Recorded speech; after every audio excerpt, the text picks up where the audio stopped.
Don't let the regalia fool you. This is Jared from the Heel to the Face podcast. I am at the Luxor Hotel just next door to Allegiant Stadium where WrestleMania 41 Night 1 just wrapped up. And let me tell you, the main event, when it comes to how it ended, lived up to the hype. But a recap of the night, a lot of the rumors saying that the show was going to start off with Gunther and Jey Uso, and it did. And Gunther no longer the World Heavyweight Champion. And how about Jey Uso winning by submission in the match to become the new World Heavyweight Champion? What's next for Gunther? Last year, he lost the Intercontinental Championship at WrestleMania, and that propelled him to where he was tonight, the World Heavyweight Champion. One surprise in the championship world, in the sense of we did not get a new champion, is Tiffany Stratton. She retains her WWE Women's World Championship. She beats Charlotte Flair on a night where many thought Charlotte, who won the Royal Rumble, would win the WWE Women's Championship. She got the second entrance of the night, but she falls short in the semi-main event of tonight's show. The New Day, the New Day, defeat the War Raiders, and the heel New Day is the new World Tag Team Champions as they win tonight. For those of you who might not know, and those of us in the crowd, they did not let us know, but we all have telephones, so we can look on Twitter and social media. But Rey Mysterio was hurt last night on SmackDown, and this is just kind of a domino effect of how this whole weekend went out. Because back in the day, SmackDown the night before WrestleMania would not have any WrestleMania caliber or any WrestleMania booked talent to be on the show. But when they decided the Hall of Fame was going to be a separate ticket, and with SmackDown being 3 hours by itself, you have to fill the show. You can't just rely on the fact that Triple H is going to have an hour-long speech later in the night, and that makes your ticket worth what it is. So they had to have a pretty stacked SmackDown last night, and that meant some of the people who were involved in WrestleMania tonight had to be on the card. Rey Mysterio got hurt, and that's the risk that you have when you do those kind of things. So Rey Fenix takes his place, and to be honest with you, Rey Fenix is probably a better current lucha lore that people want to see modern day, but Rey Mysterio is the bigger name, but they put on a great match nonetheless. And El Grande Americano, though, gets the win, puts the little metal thing inside the mask to kind of cheat a little bit, gets the win, and gracias, as he says, he is the luchador to win tonight on WrestleMania. And how about this? Jacob Fatu.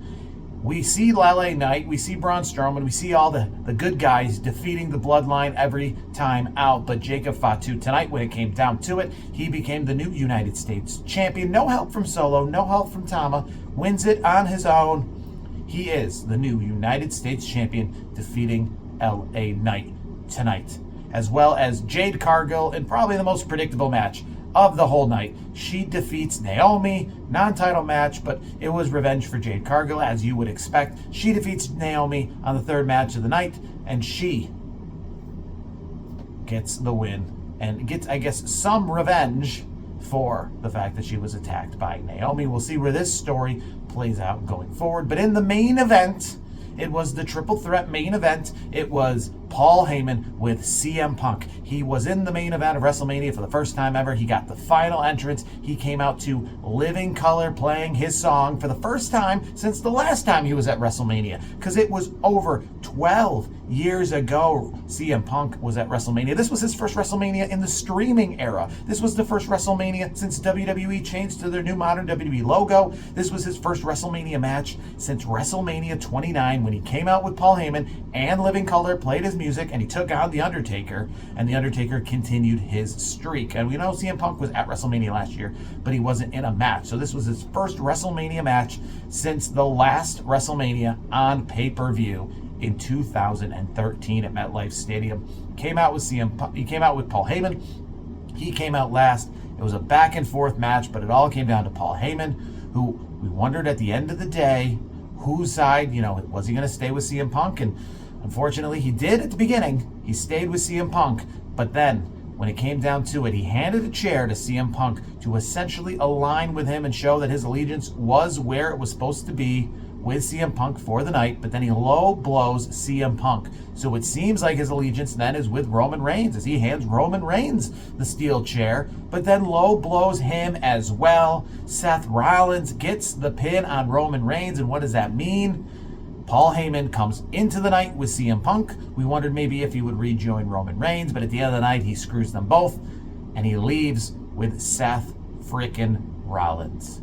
That's your night one WrestleMania recap. 61,000 people. And to be fair, that is one of the lowest single night WrestleMania attendances for some time, as we know that MetLife Stadium has drawn over 80,000. We know that they've tried to announce 70 to 100,000 at AT&T Stadium, over 80,000 at SoFi Stadium. They've announced over 70-something thousand at the Superdome in New Orleans, and last year I believe they announced about 75,000 each night in Philadelphia. So 61,000, that is about 9,000 less than they advertised for the Royal Rumble. And I know they'll say 60,000 tonight, 60,000 tomorrow, it's 120,000. But I'll let you know that I'm here last night and tonight, or tonight and tomorrow. So I am two of those people, and the people sitting next to me, like I've said before, and most of the people in the crowd tonight will all be returning. So roughly around, 60,000 in attendance tonight. I'd probably say a good 50,000 of them are coming back for night